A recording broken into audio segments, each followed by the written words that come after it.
So hey everyone, welcome and welcome back to my channel. I hope you are doing well. So इस particular video में मैं UPP computer operator 2025 से related चीज़ें share करने वाली हूँ।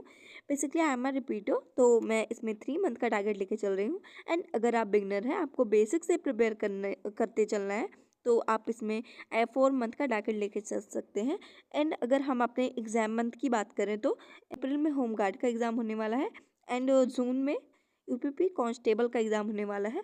तो आप ये कह सकते हैं कि हो सकता है इसका मई में एग्ज़ाम हो, लेकिन अगर मई तक इसकी जो ऑनगोइंग वैकेंसी है उसकी ट्रेनिंग नहीं हो जाती है, तो जुलाई अगस्त में इसका एग्ज़ाम हो सकता है। तो उसके अकॉर्डिंग आप अपना प्लान क्रिएट करिएगा एंड 4-5 मंथ का आप टारगेट लेके चल सकते हैं।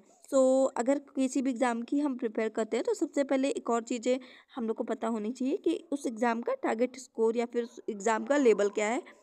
सो उसके लिए हम प्रीवियस ईयर कट ऑफ या जो भी चीज़ें गई हैं, तो उससे के बारे में डिस्कस कर लेते हैं। तो इस साल की बात कर ले, 2023 वाली जो वैकेंसी थी, जो 2025 में अभी एग्ज़ाम हुआ है, सो उसकी कट ऑफ 135 गई थी। लेकिन तो एज मोस्टली 91% स्टूडेंट इसमें फेल हो गए हैं, जिनकी ये कट ऑफ 135 से मार्क्स एबव ही थे, मतलब 145 या 150 तक थे। तो कह सकते हैं इस वाले जो एग्ज़ाम में थोड़ा कंपटीशन हाई होने वाला है। तो आप अपना टारगेट स्कोर एट लीस्ट 150 तक रखिएगा। एंड कट ऑफ 145 भी जाएगी, तो एटलीस्ट आपको ये रहेगा कि आप फाइनल लिस्ट में आ जाएंगे। आपको फिर बाद में कोई टेंशन नहीं रह जाएगी। तो अपना टारगेट स्कोर एटलीस्ट 150 के अराउंड रखिएगा। सो अब एग्जामिनेशन प्रोसेस की बात करें तो बेसिकली इसमें 4 स्टेप्स में पूरा प्रोसेस होता है। लेकिन इसमें जो सबसे पहला स्टेप होता है, आई मीन रिटन टेस्ट का, वो सबसे इम्पॉर्टेंट होता है, क्योंकि इसी के मार्क्स के बेसिस पे आपका फाइनल सिलेक्शन होता है एंड फाइनल मेरिट लिस्ट भी आउट होती है। एंड इसके पैटर्न की बात करें तो इसमें बेसिकली जीएस होता है। जीएस में history, geography, polity, economics and other, जैसा कि static GK, UP GK and current affairs included है। एंड इसमें बेसिकली होते हैं 40 क्वेश्चंस विथ 50 मार्क्स, पर क्वेश्चन 1.25 मार्क्स। फिर आता है रीजनिंग। रीजनिंग में थोड़े बहुत मैथ के भी क्वेश्चंस आपको देखने में मिल जाएंगे, कभी कभी प्रॉफिट एंड लॉस, फिर डीआई के क्वेश्चंस देखने को मिलेंगे, या परसेंटेज के भी क्वेश्चंस कभी कभी इसमें पूछे जाते हैं। ये भी 40 क्वेश्चंस होते हैं 50 मार्क्स के। And last not the least फिर आता है कंप्यूटर का सब्जेक्ट।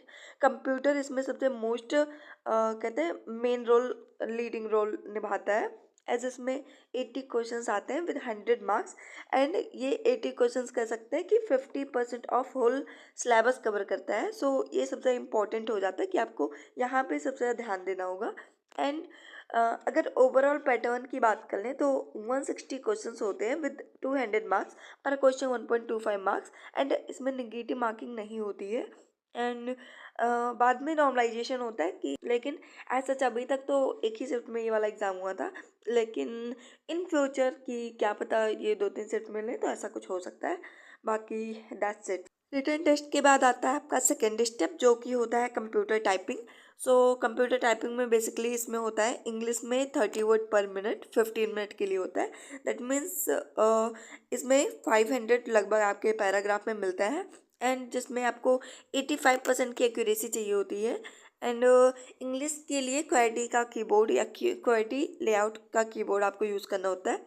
एंड सिमिलरली हिंदी के लिए आपको 25 WPM पर मिनट, मतलब ऐसे टाइप करना होता है, विथ 15 मिनट का होता है।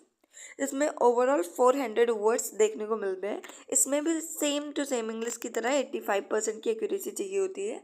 एंड इसमें बात करें लैंग्वेज की, तो इसमें मंगल फॉन्ट विद यूनिकोड इंस्क्रिप्ट में होता है। सो उस पर हम लोग टाइपिंग कर सकते हैं। एंड इसमें मैं तुम्हें टारगेट की बताऊं तो तुम एटलीस्ट टारगेट करो कि 40 WPM तुम्हारी स्पीड रहे। एंड एक्यूरेसी की बात करो, 95% प्लस की एक्यूरेसी रखना, क्योंकि एज इस वाले एग्जाम में देखा गया कि हाईलाइट वगैरह इन्होंने कुछ टाइम पहले ही हटा दी। तो तुम ये उम्मीद कर सकते हो कि, मतलब 101% हम नहीं कह सकती कि बोर्ड के मन में क्या चल रहा होगा, लेकिन तो ये कह सकते हैं कि आप ऐसे करना कि आप वर्स्ट केस के लिए प्रिपेयर्ड रहना, लाइक विदाउट बैक स्पेस बहुत मिनिमाइज कर देना अपनी प्रिपरेशन में। एंड मेक श्योर कि इतनी अच्छे से टाइपिंग कर लेना कि बाद में कोई चेंजेस भी करे तो वो चीज़ें तुमसे मैनेज हो जाए। So that's it. एंड इसके बाद आता है आपका थर्ड स्टेप। थर्ड स्टेप में बेसिकली होता है डीबी। एंड डीबी में ये पर्टिकुलर मैंने कुछ जो डॉक्यूमेंट्स यूज़ होते हैं ये सारे डॉक्यूमेंट्स भी यहाँ पे पेस्ट कर दिए हैं, तो ये सारी चीज़ें देख लेना तुम्हारे पास हैं कि नहीं है। एंड फिर यही सारे डॉक्यूमेंट ले जाने रहेंगे तुम्हें। एंड डीबी के बाद होता है आपका मेडिकल टेस्ट। मेडिकल टेस्ट के बाद आपकी आती है फाइनल मेरिट। फाइनल मेरिट के बाद आता है आपका सिलेक्शन या ज्वाइनिंग लेटर, फिर ट्रेनिंग वगैरह होती है, फिर you are good to go for this vacancy या जॉब। नेक्स्ट स्टेप इज कि आपको अपनी स्ट्रैटेजी कैसे रखनी चाहिए। तो अगर as I am a repeater तो मेरी स्ट्रेटेजी बहुत सिंपल सी है कि मुझे सारा कुछ सिर्फ रिवीजन करना है। तो बेसिकली मेरी प्रिपरेशन का ये होगा कि फेज नंबर 1 होगा कि मैं अपना सिलेबस कंप्लीट कर रही होंगी, जो भी है रिवीजन वाला टाइम, तो मार्च तक वो सारी चीज़ें कंप्लीट कर रही होंगी। एंड फेज़ 2 में मैं अपना अप्रैल में एंड प्रैक्टिस वगैरह कर रही होंगी। एंड लास्ट में जब एग्ज़ाम का डेट वगैरह आ जाएगा तो उस टाइम पे मैं 15 डेज सिर्फ मॉक वगैरह दे रही होंगी। तो this is my personal strategy. तुम अगर बिगनर हो तो तुम इसमें थोड़ा सा ऑल्टर करके, लाइक यहाँ पे मैंने मार्च कर रखा है तो तुम यहाँ पे अप्रैल कर सकते हो। अप्रैल तक पूरा सिलेबस कंप्लीट कर लेना। फिर रिवीजन एंड प्रैक्टिस की बात आती है तो मई में तुम कर लेना। एंड मोस्ट प्रोबेबली मई में ही आपका एग्ज़ाम हो सकता है, तो अगस्त में ये चीज़ मैंने तुम्हें स्टार्टिंग में ही बताया था। फिर उसके अकॉर्डिंग कर लेना। एंड एग्ज़ाम मोड में सिमिलरली आप मॉक टेस्ट बहुत सारा देना है। मॉक टेस्ट के लिए बताऊँ तो text book is best for mock test. And उसमें फ्री भी बहुत सारी क्विजेज़ वगैरह मिल जाती हैं, लेकिन तुम 1 ईयर का सब्सक्रिप्शन लेना, ऐसा ज़्यादा कुछ महंगा नहीं आता है, तो उसके लिए तुम कर सकते हो। बाकी ये आपके ऊपर डिपेंड करता है तुम क्या चीज़ें करना चाहते हो। इसमें मोस्ट इम्पॉर्टेंट है टाइपिंग। टाइपिंग के लिए आप जानते हैं कि मैक्सिमम स्टूडेंट इस बार फेल हो गए हैं। सो अगर इसकी एक्यूरेसी एंड स्पीड कैलकुलेशन की बात करें तो ये बेसिकली इस बेसिस पे होता है कि एक्यूरेसी की बात करें तो इसमें अगर आपने जितने भी टोटल वर्ड टाइप करे होते हैं into 100 divide by total words जो कि तुम्हारे पैराग्राफ में दिया रहेगा, तो इस तरीके से कैलकुलेट होता है। फिर स्पीड की बात करें तो total word divide by total time, तो इसके अकॉर्डिंग तो आपका स्पीड कैलकुलेट होता है। एज कि तुमने 510 वर्ड टाइप करे 12 मिनट में, तो 510 डिवाइड बाई 12 तो ये हो जाएगी आपकी स्पीड। तो this is all about this. And typing की प्रैक्टिस की बात करें, अगर आप बिगनर हैं, आपको थोड़ी भी चीज़ें इसके बारे में नहीं पता है, तो तुम अपनी बेसिक्स यहाँ टाइपिंग बाबा से कंप्लीट कर सकते हो। एज मैंने खुद भी पर्सनल जो है कि मैंने ऐसा कोई कोचिंग वगैरह नहीं ज्वाइन करा था, मैंने खुद से ही घर पे ही सीखा था टाइपिंग बाबा से। एंड उसमें आपको लेसन्स देखने को मिल जाएंगे, उसके अकॉर्डिंग आप प्रैक्टिस कर सकते हो। एंड इसमें प्रैक्टिस की बात करें तो यूज़ इंडिया टाइपिंग एंड या फिर रेपो टाइपिंग ग्रुप, तो उस पर आप टाइपिंग की प्रैक्टिस कर सकते हो। एंड टेस्ट की बात करें तो AR is the best. And क्योंकि इस वाले एग्ज़ाम में AR के पैसेज देने को मिले थे, कई कई तो डायरेक्ट वहीं से ही आ गए थे, सेम ही पैसेज मिल गए थे, सो वहाँ से टाइपिंग कर लेना। एंड AR के लेवल की बात करें तो किस लेवल के पैसेज हमें देखने को मिल जाते हैं, तो बेसिकली मीडियम से हार्ड लेवल के पैसेज एग्ज़ाम में देखने को मिलते हैं। इसमें एक और मोस्ट इम्पॉर्टेंट चीज़ यहाँ पे हो जाता है कि नेचर ऑफ मिस्टेक्स, ये नया भी नए रूल्स के साथ ये चीज़ें भी बताई गई हैं, तो अगर ये चीज़ बता दी गई हैं तो थोड़ा इस चीज़ पे भी ध्यान दे लेना। लाइक फुल मिस्टेक्स क्या होती हैं, फिर हाफ मिस्टेक्स क्या होती हैं। फुल मिस्टेक्स में जैसे कि आपका कोई वर्ड स्किप हो गया या फिर एडिशनल वर्ड ऐड हो गया तो वो हो जाता है। अगर तुमने कोई वर्ड जैसे कि यहाँ पे I shall be grateful and shall 2 बार हो गया तो ये भी हो जाता है, तो ये सारी ध्यान देना। स्पेलिंग में भी जैसे एक स्पेलिंग 2 बार तुम्हारी टाइप हो गई या फिर एक स्पेलिंग मिस हो गई तो ये भी तुम्हारा फुल मिस्टेक में हो जाता है। हाफ मिस्टेक में लाइक स्पेसिंग एरर, तुमने स्पेस नहीं दिया या फिर तुमने डबल स्पेस दे दिया तो वो हाफ मिस्टेक्स में काउंट होगा। रॉन्ग कैपिटलाइजेशन, मतलब अगर तुम्हें कैपिटल करना तो तुमने नहीं करा तो तुम्हारा हाफ मिस्टेक्स में हो जाएगा।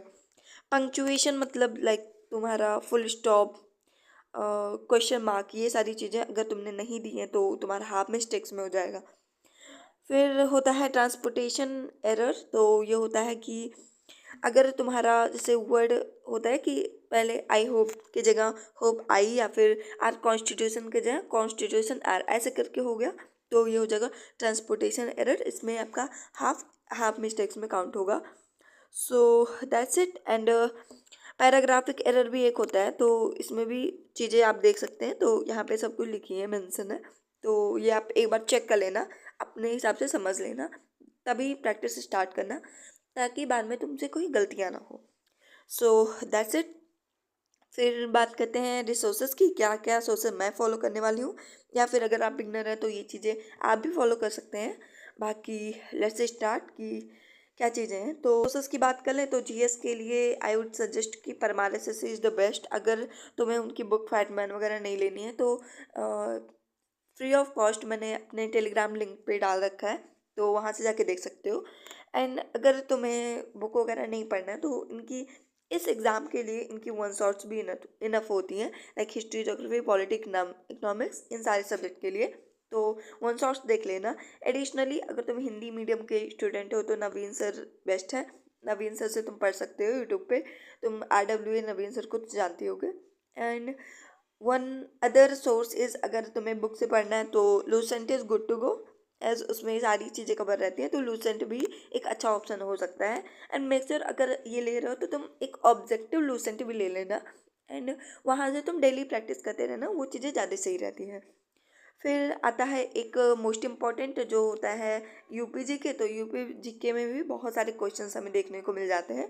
एंड UPGK के लिए मैं एक ही चीज़ बताऊंगी कि अंकित सर का ये एक 30 घंटे का एक मैराथन है, तो ये वाला जाके तुम देख सकते हो।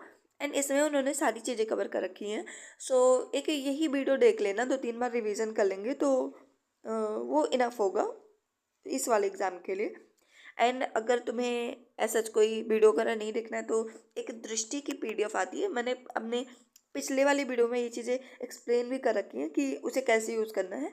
तो दृष्टि की इंग्लिश और हिंदी दोनों की PDF आती है, PCS को लेके इन्होंने डाला था, लेकिन ये हम इस एग्ज़ाम के लिए भी यूज़ कर सकते हैं। एंड उसमें सारी डिटेल में चीज़ें बताई गई हैं कि क्या कैसे क्या चीज़ें करनी है, क्या चीज़ें कैसे पढ़नी है। सो उससे तुम कर सकते हो। फिर बात करते हैं इसमें रीजनिंग की। रीजनिंग में हम 100% टारगेट करेंगे, एज ये हमारा मोस्ट स्कोरिंग एंड सबसे इजी वाला टॉपिक कह सकते हैं होता है। सो रीजनिंग के लिए सोर्सेस मैंने पहले भी बताई हैं, तो मैं जो पर्सनली यूज़ करती हूँ E1 कोचिंग का है, तो E1 कोचिंग का मैंने पहले एक बता रखा है कि ये बेसिकली SSC, बैंकिंग, इन सब से रिलेटेड बताते हैं। लेकिन तो एज वी नो कि यूनिट्स कभी भी चेंज नहीं होती, यूनिट सेम ही रहती है सारे ही एग्ज़ाम में। अगर यूनिट आपको मिल जा रही है, जाके डायरेक्टली डालना अपना जो भी चैप्टर होगा, जो भी जिसमें तुम्हें इशूज़ आ रही होंगी, लाइक एनालॉजी में आपको इशूज़ आ रही है तो एनालॉजी E1 कोचिंग ऐसे करके डाल देना, फिर वहाँ से आप प्रैक्टिस कर सकते हैं। फिर क्वेश्चन प्रैक्टिस की बात करें, text book is the best option. Reasoning जाके सर्च करना, रीजनिंग फॉर ऑल एग्जाम्स, फिर वहाँ से चैप्टर वाइज प्रैक्टिस करते रहना। फिर इसमें टारगेट स्कोर तो हम 100% ही रखेंगे, एज इसमें नेगेटिव मार्किंग वगैरह है भी नहीं, तो 100% टारगेट रखना। एज मैंने बोला है 140+ अगर आपको टारगेट करना है मार्क्स, तो तुम्हें इसमें 100% ही लेके आना पड़ेगा, तभी तुम्हारा वो जो होता है आपका जो गोल है वो अचीव हो पाएगा। So that's it. फिर आता है last on the list computer. तो कंप्यूटर के लिए मैंने पहले ही सोर्सेज बहुत सारी बता रखी हैं, अगर तुमने ये वाली वीडियो मेरी नहीं देखी है तो तुम जाके देख सकते हो। इस वाली वीडियो में मैंने बहुत सारी चीज़ें बता रखी हैं। एंड बुक की बात करें तो एज सच मार्केट में 1-2 बुक है, एंड उनके रिव्यूज़ मैंने कुछ खास नहीं सुने, लेकिन एक बुक है, मैं लिंक दे दूँगी, तो उससे तुम पढ़ सकते हो। एंड एक अदर बुक आती है अरिहंत की, तो उससे भी तुम पढ़ सकते हो। बाकी उसमें कोई कंप्लीट सिलेबस नहीं है, लेकिन बेसिक नॉलेज के लिए तुम वो चीज़ें कर सकते हो। फिर बात करें अगर इसमें जो मैं मेरा जो सजेशन रहेगा कि तुम सचिन अरोरा सर का बैच ले लो, तो वो बेस्ट रहेगा, क्योंकि इसमें होता क्या कि तुम्हें पूरा सिलेबस एक जगह पे मिल जाता है, इनकी नोट्स वगैरह भी प्रोवाइड करते हैं, तो यहाँ से कर लोगे तो ज़्यादा बेस्ट रहेगा। एंड बार बार दूसरी जगह ढूंढना नहीं पड़ेगा क्या चीज़ें कहाँ से पढ़ें, so it can be a good option. तो मैंने सिर्फ सचिन अरोरा का इसमें सजेस्ट करा है, तो तुम अपने अकॉर्डिंग देख सकते हो। फिर प्रैक्टिस की बात करें तो YCT इज़ द बेस्ट इसकी प्रैक्टिस के लिए। एंड इसकी बुक मैंने अपने टेलीग्राम चैनल पे भी दे रखा है, एंड उसे डाउनलोड करके रख लेना। बेसिकली होता क्या है कि कॉपीराइट आ जाता है तो चैनल कब डिलीट हो जाए कुछ नहीं पता होता है। सो तुम पहले डाउनलोड करके रख लेना। फिर इसके टेस्ट के लिए डेली क्विजेज होती हैं, डेली या फिर लाइव क्विजेज होती हैं कंप्यूटर की टेक्स्ट बुक में, तो उसमें जाके कर सकते हो। एंड इसमें टारगेट स्कोर अपना रखना कि तुम एटलीस्ट 65 प्लस का रखना, एंड तभी जाके 150 के करीब तुम पहुंच पाओगे। एंड ये वाला इजी भी है, अगर तुम पूरा सिलेबस अच्छे से पढ़ लेते हो एक बार तो तुम्हारे लिए काफ़ी अच्छा हो जाएगा।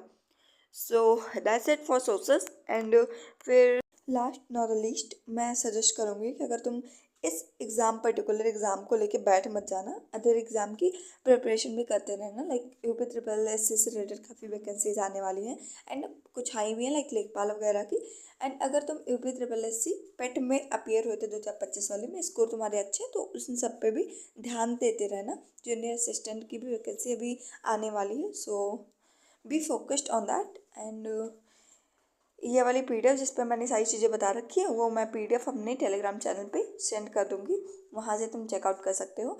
बाकी ब्लाइंडली किसी की रोड मैप नहीं फॉलो करनी होती है, जो चीज़ें मैंने सोर्सेज बताई हैं वो चीज़ें आप फॉलो कर सकते हो। बाकी रोड मैप मेरा पर्सनल का है, अपने अकॉर्डिंग तुम अपने स्टडी लेवल या तुमने किस लेवल की पढ़ाई अभी तक कर रखी है, तो उस लेवल के अकॉर्डिंग अपनी पर्सनल स्ट्रेटेजी बनाना, एंड उसके अकॉर्डिंग फिर तैयारी भी करना। So that's it. And typing पे बहुत ज़्यादा फोकस करना, डेली एटलीस्ट 2-3 घंटे फोकस्ड होके डेली टाइपिंग करते रहना जब तक एग्ज़ाम ना आ जाए तब तक। So that's it for the video. Thank you.